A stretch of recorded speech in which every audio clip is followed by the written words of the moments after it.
Assalamualaikum warahmatullahi wabarakatuh. Perkenalkan, nama saya Radi Abiantama, saya dari kelas manajemen 19C, NPM 19411106. Di sini saya akan mempresentasikan materi tentang obligasi.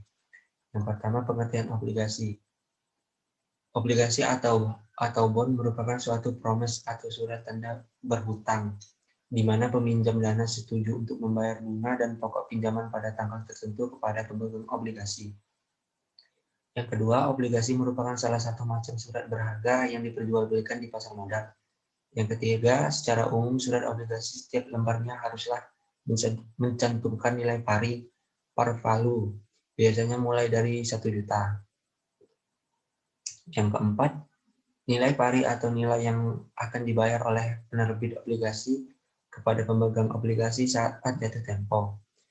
Yang kelima, obligasi harus mencantumkan tanggal tempo maturity obligasi tersebut. Yang keenam, suatu obligasi harus mencantumkan suatu suku bunga coupon interest rate yang menunjukkan beberapa persentase dari nilai per obligasi yang akan dibayarkan per tahun sebagai bunga. Kemudian jenis-jenis obligasi. Yang pertama, obligasi pemerintah. Obligasi pemerintah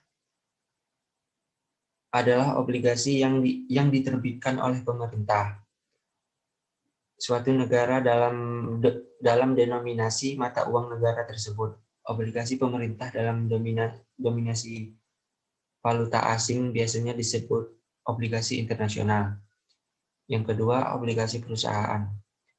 Obligasi perusahaan adalah obligasi berupa surat utang yang diterbitkan oleh korporasi atau perusahaan baik berupa BUMN maupun korporasi lainnya. Yang ketiga, obligasi pemerintah daerah. Obligasi pemerintah daerah merupakan efek yang diterbitkan oleh pemerintah daerah yang dijamin oleh pemerintah, yang tidak dijamin oleh pemerintah. Pemerintah dapat menerbitkan obligasi daerah hanya untuk membiayai kegiatan investasi sektor publik yang menghasilkan penerimaan dan memberikan manfaat bagi masyarakat yang menjadi urusan pemerintah daerah. Yang keempat, obligasi luar negeri. Obligasi internasional yang diterbitkan sebuah negara dalam bentuk falas atau valuta asing. Global bond tidak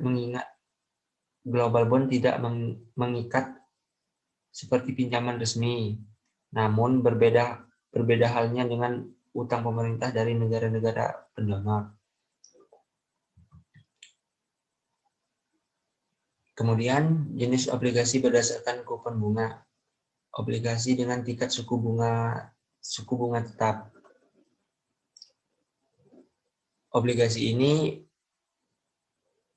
jenis ini biasanya adalah obligasi yang menawarkan bunga, disebut sebagai kupon tetap selama jangka waktu obligasi tersebut. Bunga yang dibayarkan mungkin dilakukan setahun sekali, tetapi mungkin juga dilakukan setiap semester ataupun setiap triwulan. Kemudian obligasi dengan tingkat suku bunga mengambang. Obligasi yang menawarkan suatu suku bunga mengambang biasanya ditawarkan sebagai persentase tertentu di atas suku bunga deposito. Yang ketiga, obligasi dengan tingkat suku bunga nol. Obligasi jenis ini dijual dengan diskon pada awal periode dan kemudian dilunasi penuh sesuai dengan nilai nominal pada akhir periode. Yang keempat, obligasi dengan diskon penerbitan awal. Kemudian, obligasi yang dapat convertible bond adalah obligasi yang atas kehendak pemiliknya dapat ditukarkan dengan saham, biasanya perusahaan emiten. Bagi perusahaan penerbitan obligasi dapat dikatakan sebagai penerbitan saham yang tertunda. Obligasi yang diterbitkan dengan waran adalah obligasi dengan opsi jangka panjang untuk membeli saham biasa emiten pada harga dan jumlah tertentu. Biasanya lebih tinggi dari harga pasar saat penerbitan waran. Seseorang yang akan membeli obligasi akan mencari informasi tentang harga, tanggal jatuh tempo, dan suku bunga yang ditawarkan.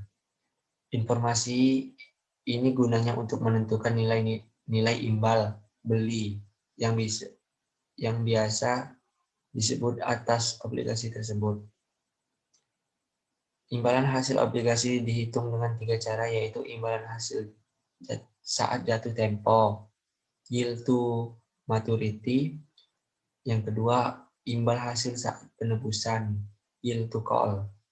Dan yang ketiga, imbal hasil saat ini. Kemudian, harga obligasi biasa berubah dari waktu ke waktu. Misal ketika kondisi ekonomi berubah, harga obligasi juga bisa ikut berubah.